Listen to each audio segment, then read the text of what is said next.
who's doing the looking, because I remember my cousin Carol having like a different context for her naked body, which was in Accra in Ghana, where I have family, and being struck as a young person with how much I didn't have the same kind of freeness that she had, and wanting to describe that moment. And I remember revising that poem and really it bringing to mind, all of these personal memories, thinking about like my mother raising three children and putting us all in a bathtub and kind of efficiently washing us. And then this other moment where I'm in a place that is not the home I'm used to, but a different kind of home where people are bathing differently and where a lot of women that I love are just moving through space in a way that maybe I hadn't seen before. So there's that in terms of like that specific poem. And then when you were asking the question, I was also thinking about this bathing ritual that I did that has roots in Haiti. And like that idea of like water washing over, it's kind of like pouring over your head and onto the rest of your body. I mean, I hadn't thought about it in the way that you spoke in terms of like a spiritual experience in the book, but I did feel that in my life.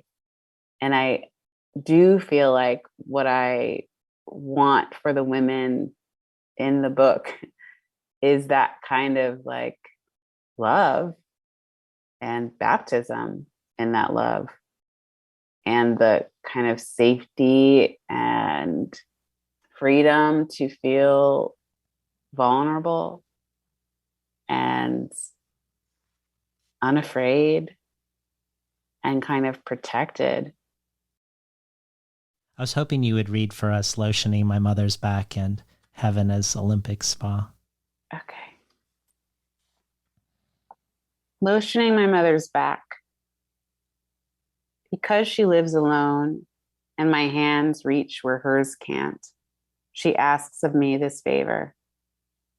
It is narrow and soft, my mother's back. When I massage in small circles, my mother circles her own mother, who is made of whatever makes a shadow thin and ungraspable. She wants to touch her. The bones under my mother's skin, rib cage, scapula, spine, feel like sharp winter rain. Between the clouds, I see a patch of sky, glimpse my aging body, moles like a flicker of paint, undersides of half-covered breasts, patches of eczema my fingers soothe with heavy cream. Is this what a laying on of hands means? Once my mother touched a garment and said, full of an awe, full of sadness, she touched this. Her skin was inside of this. My mother's back shines like the hands I wipe on the towel's face. Weren't miracles always beginning this way? Heaven as Olympic Spa, Koreatown, Los Angeles. Gwendolyn Brooks stood stark naked. I stared into her bespectacled eyes. Ms. Brooks showed me how to tend to myself by scrubbing dead skin with a coarse washcloth, rinsing the body's detritus down a common drain. My flesh was taut, loose, and dying. Even in paradise, I was dying. At first, this surprised me. Oh, the capsized boat of the body, Wanda Coleman sighed. We keep sailing even when we believe we're ashore. Coleman drifted to sleep on the heated jade floor. Clasping my spa provided robe, I lay on my side beside her. Do the dead dream? I wondered to myself. Wrong question, Coleman muttered. I remembered sleeping beside my mother, touching her nightgown lightly, as if a gesture could restore the cord that in the beginning tethered us. As if I smelled her death in the satin scarf, keeping the plastic curlers in place, or in the Vaseline glossing her arms. In childhood, I pined for my mother, though she was there. Here, in the afterlife, I had no mind to search for her. I was freed from a loss that haunted me even before it occurred. Gwendolyn Brooks hummed a wordless song that stripped me of all longing. I untied the robe's stiff belt and walked amongst the nude women, my skin brushed smooth and silent. I was ordinary and motherless. Because I was not alone, my nakedness felt unremarkable. I didn't miss my mother. I didn't miss missing her. Been listening to Codjoe read from Bluest, Nude. So to extend my wondering about the bathing sometimes almost having this sacramental quality, or you even have the line, I just noticed for the first time, is this what a laying of hands is like in the first poem you read? We have a question for you from Mary Shebist. Hello, Amma. It's Mary. Thank you for bringing Bluest, Nude into the world. Your poems continue to astonish me. There's, of course, so much in this collection, but I've been thinking about your speech acts and the way your poems enact and interrogate different kinds of speaking, their relationship to address and answer, listening and singing. I'm especially noticing your use of vows. One that stays with me is, I vowed to feel as alive as the woman who, in a rite of spring, must dance herself to death. Could you say more about vows? And I wonder how close this statement is to your own beliefs when your speaker says, the vows we promise one another are veils through which we envision the future. I love that. Has intentionality, perhaps through the use of articulated vows, been part of your own practice, Alma? Thank you, Alma. Thank you, Mary, a beloved poet, a treasure. Oh, oh my goodness. I think in some ways, like there's a vocation of being a poet, which has to do not only with writing, maybe even more so with how one moves through the world and the kind of looking that a person does, a kind of like observation and study and feeling. And that's a kind of aliveness that I think I must have vowed when I walked down the street. I had this very kind of crystallized moment of feeling like I was a poet, and I was whispering to myself, I am a poet. I am a poet. I love that. And I think, yeah, I think it's part of that. There is some agreement. There's some agreement about being present and listening and perceiving. And then there's the part where you put it on the page. But 90% of it is moving through the world. Well, because of the intimacy and the sense of being among the speaker of the poem's family, the sense of being invited into a privacy, it's very hard for me not to think of the I in your poems as you. If I go to Lorraine O'Grady's essay that is one of the inspirations for this book, Olympia's Maid, Reclaiming Black Female Subjectivity, and we look at just before the epigraph that you begin your book with, the epigraph that starts with, to name ourselves rather than be named, we must first see ourselves. There's a paragraph before that that leaps out to me where O'Grady says, what alternative is there really in creating a world sensitive to difference, a world where margins can become centers, to a cooperative effort between white women and men of color? But cooperation is predicated on sensitivity to differences among ourselves. As Nancy Harstock has said, we need to dissolve the false we into its true multiplicity. We must be willing to hear each other and to call each other by our true name. Holding this in mind, this true name, and bringing us out of this false we into true multiplicity, I want to ask you about the I in your poems in relation to you and how you see it, particularly because one way you could characterize this book is as a book about self-making, but perhaps not in the normal notion of what a self is. When you were talking with Maggie Milner, you felt like she encapsulated the essence of this book when she said, this is a book obsessed with the desire to see oneself clearly, also to make language accommodate multiplicity and interdependency, the state of being both me and not only me. In Tupelo Quarterly, you ask, am I ever only myself, or am I ever tied to the histories, intimacies, stereotypes, and ghosts that hover on top of and around my body? Is that what myself means? And you've said one of the animating questions of this book is, what is the role of art making in constructing subjectivity? So, Codjoe, how is the constructed I in Bluest Nude, the art making that made this I, related to you and your own subjectivity? Talk to us a little bit more about how you see the I of your poems in relationship to your true self.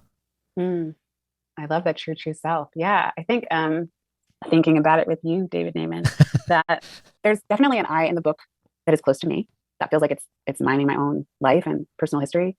And I guess I would also say, parenthetically, that when that I is present, there could also be a kind of switching that happens. Like if there's another person in the scene, I might give the I what I perceive as their qualities and vice versa, which is a way that I think for myself that I'm, I guess, trying not to write a memoir. And it's obviously just for me that I know like kind of what changes that I'm making, but it feels true. And then there's the I that is not me, but could be, or is someone who is close to me. And I guess it's another way of thinking about what persona means.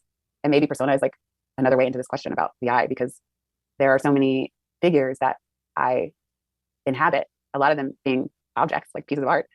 And in that imagining, I somehow, I guess, figure out like what's very personal and true to me that resonates with that figure. And it becomes less of a mask in that way. Yeah, there's certainly not masks that are so thick and strong in the book. I feel like if someone is calling out my true name, I can kind of just see this cast of women like turning to look, it's all of them, it's all of us whose name is being called. Staying with O'Grady and O'Grady's sense of a true self, and then all the Black women together in this book, unclothed, yet unseen by others other than themselves. I wondered if and how this relates to another part of O'Grady's essay. Also, I was thinking of O'Grady's essay when you were talking about the difference in bathing of your cousin in Ghana versus here in the United States.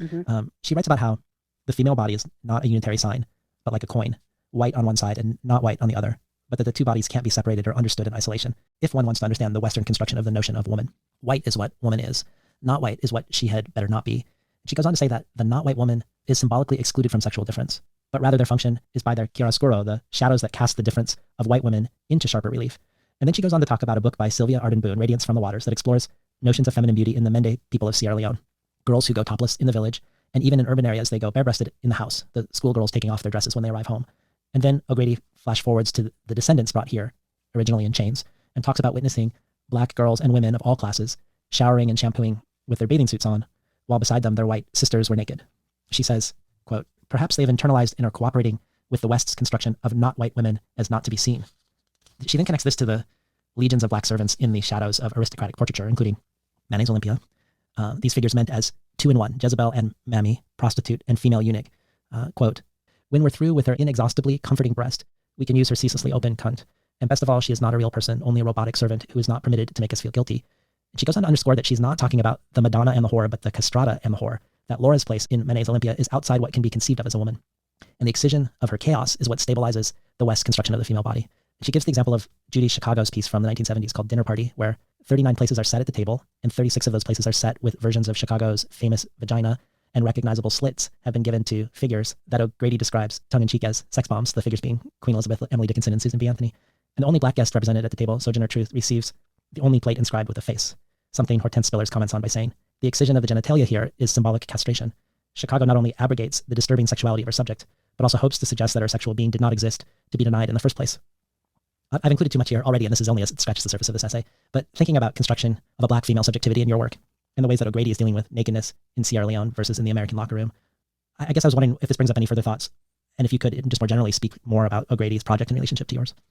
Well, I think there are multiple binds, and the kind of impossibility that O'Grady is describing, I mean, to be everything and nothing, to be the kind of person that you don't see, wouldn't want sexually, and also the person that you are, raping.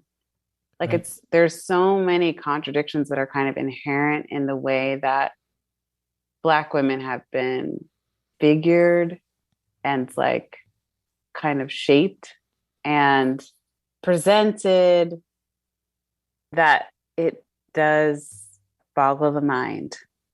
And I think part of what she's trying to get at is like, I guess if you point all of that out, maybe we can see how absurd this is. And if her audience in some ways is like white women in terms of this, the first audience for this paper, like for white women to be able to understand, like they're involved deeply in all of this kind of misconstruction. The breadth of this essay, it's so huge. It's like huge. It takes on psychology, philosophy, and I've read it many, many times. One of the kind of crystallizing moments for me is when she's talking about this idea of self-making and expression at the same time as like a critical consciousness is being formed, or at the same time as we're also challenging oppression. And I don't know if this is a sidestep, David, but it reminds me of Simone Lee's work, because I guess I feel like we're at this point now as art makers where we don't have to list like the bullet points of the things that are wrong. Like we can just be like, see this tome of evidence of things that are not okay in terms of like representing the Black female figure, that we can actually turn toward ourselves and toward each other. And that the kinds of critiques that we have, because we are intelligent, breathing people, can live on the periphery of the art. Like it exists. I was thinking about this actually in terms of a house. Like you walk into the house and then let's say that this house is my book. And there are these paintings that are there and this kind of furniture and figures, and there are all these things that are just there. There's no like big announcement. They're just there. And then the house is situated on a street, which is situated in a neighborhood, which is situated, in a so-called nation. And I don't have to, as an artist, comment on all of that. I can just invite you to the house and you can look around at the paintings. And the paintings are just every day. They're portraits of Black women living their lives. That's my hope for the book. And I think the way that Simone Lee, who is a phenomenal artist, does that is by just presenting these like towering, gorgeous figures who are definitely Black and doing a ton of research, but not really calling attention to the racist thing that might also be a part of what's inspiring making this image. Mm-hmm. That the existence of the art can be about itself, that we have maybe finally reached a place where that's possible. Yeah.